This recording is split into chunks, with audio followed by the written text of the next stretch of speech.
I think what happened was this quiet discontent started to build. And it was one of those things where, I think it was around 37, I'm gonna say, could be 38.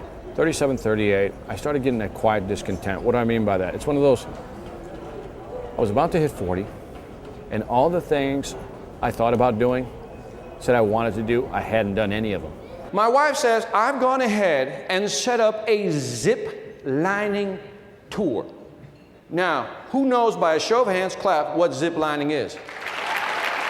Wow. If you don't know what zip lining is, here's a visual. Tree, wire. Zzz. You get the idea? All right. Now, I've been married 20 years. Thank you. 4 different women, add up the years. Who cares? Doesn't matter. One day, it was May 9th, 2001, 3:48 p.m. when I made the phone call. How do I know the time? Because I called him on my cell phone. Called the chairman of the company, says, I'm done. And at that time, this is in the book, you know, my base salary was $250,000. I had 110,000 shares of stock. The guy's like, you're gonna what? The next day, I get up, got the shorts on in Miami, got the t-shirt on, baseball cap, got the sandals on. And so I'm walking to McDonald's. I don't have my cell phone with me, which was the weirdest feeling because who was gonna call me? And then something happened, what I call a small Zen moment. I saw a can, and I started kicking the can. And it was that moment I realized, when was the last time I just walked down the street with no cares in the world and kicked a freaking can? And I can't remember that. If you think back, maybe when I was a kid. At that very moment, I realized I had no worries. Even if it was only for that moment, I was kicking a can down the street and I was perfectly freaking happy. I know that will make no sense to whoever hears this, but I really don't give a shit.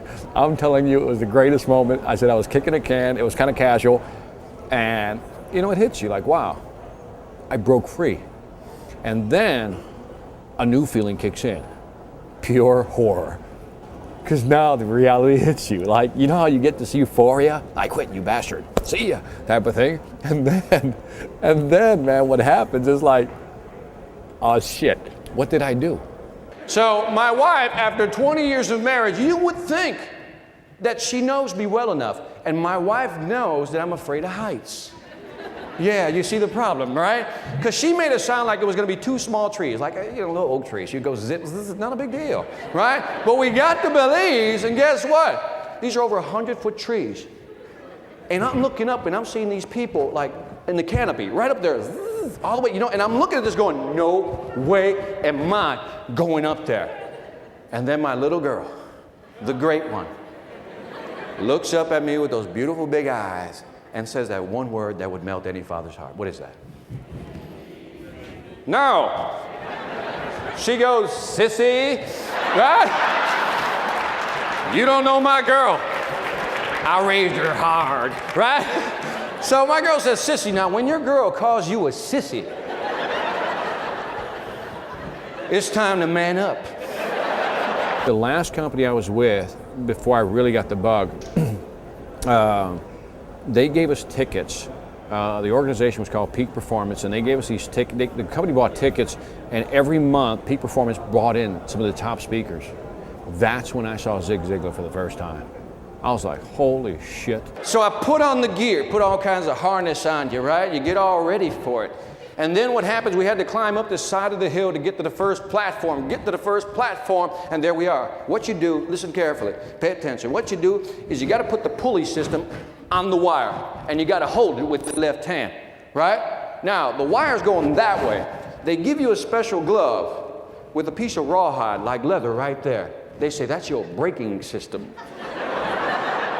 And that's when I started hearing about all these different speakers, you know, like Tom Hopkins, and they started bringing these guys in. So I'm watching this, and I'm like, you know what I'm thinking, right?